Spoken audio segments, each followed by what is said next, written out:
Moi, en fait, je travaillais pour une banque. J'ai été 7 ans directrice de compte. À la fin, j'étais au commercial. Donc, ce que je faisais, c'est que je finançais des entreprises.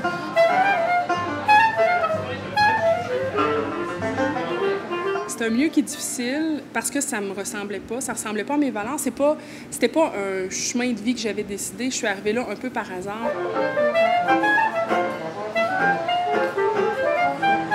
L'idée a germé d'avoir une entreprise à nous, moi et ma sœur. Ma sœur était dans le milieu du théâtre. J'ai finalement décidé de démissionner pour me consacrer à temps plein à ce projet-là. On a suivi un cours, on a fait un plan d'affaires, on a présenté notre plan d'affaires dans des concours, dans des institutions. La même année, le Bistrot In Vivo est né en octobre 2005 dans le quartier Hochelaga-Maisonneuve.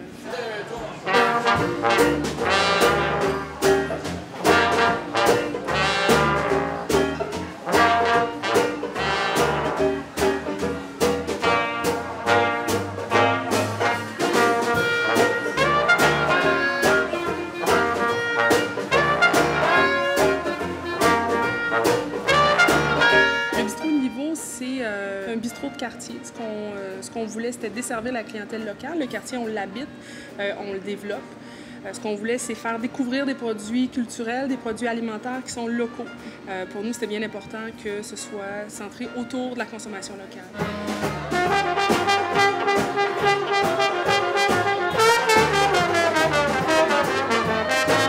On va essayer d'offrir quelque chose d'assez santé et d'abordable. Même chose pour les spectacles aussi, ça a été ça aussi. On s'est dit, bien, ça serait le fun d'offrir des spectacles de qualité parce que les gens ici ont le droit aussi de... C'est pas obligé de sortir tout le temps de ton quartier pour aller voir un show qui a de l'allure, boire une bière qui a de l'allure, puis manger quelque chose qui est santé. On avait 4 murs, un plafond, un plancher. C'est tout. L'idée, c'était d'utiliser des matériaux recyclés. Puis on a construit tout nous-mêmes. Donc, avec l'aide de la famille, des amis, des gens qui sont maintenant nos clients, mais qui étaient les voisins, qui étaient conscientisés par le projet, qui avaient envie de s'impliquer. On a été capable de démarrer avec le budget qu'on avait au départ, mais ça en fait aussi un lieu unique qui nous ressemble parce que tout ce qui se trouve ici, c'est nous qui l'avons soit décidé, soit qui l'avons fait. Ici, tu as le risotto. As-tu déjà servi un risotto? On a choisi la forme coopérative de travailleurs parce que pour nous, c'était important le côté démocratique, le côté un membre, un vote.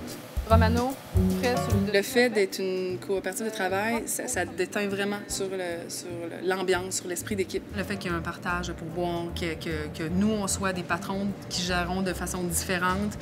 Les gens, ils viennent travailler, mais ils disent souvent, nos employés qui sont là depuis longtemps, ils disent, bien, c'est comme une deuxième maison, c'est comme une deuxième famille, puis pour une job de café, je veux dire, c'est rare que tu vas trouver ça. C'est ça la beauté d'une coopérative, c'est qu'à un moment donné, ça se met à se gérer tout seul par les employés. C'est toute la différence du monde. En tout cas, je rentre pas pour venir faire mon travail, je punch puis je sors.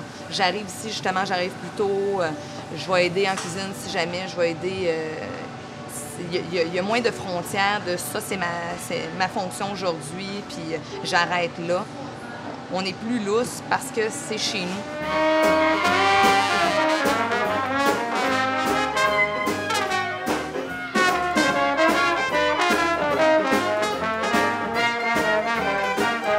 D'abord, il faut être travailleur pour être membre de la coopérative. À partir du moment où on est travailleur, on a la possibilité de devenir membre.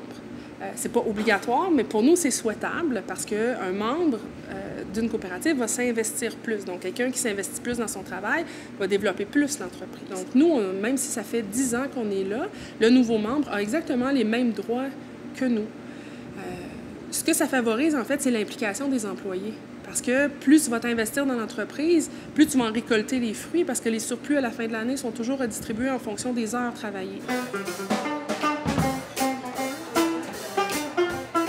La coopérative de travailleurs, c'est un modèle qui est facile à mettre en place, qui est le fun à gérer, puis qui assure aussi la pérennité de l'entreprise. Parce que c'est pas parce qu'un membre quitte l'entreprise que l'entreprise n'existe plus. Tant qu'il y a des membres, l'entreprise existe.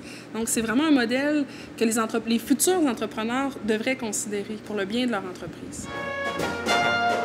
En 5 ans, C'est sûr que l'entreprise s'est vraiment beaucoup développée. Ça va tellement bien qu'on doit déménager. Il faut penser à déménager pour la pérennité de l'entreprise parce que là, on se retrouve dans des locaux qui sont plus adaptés, qui sont trop petits, qui répondent plus à la demande et à nos besoins.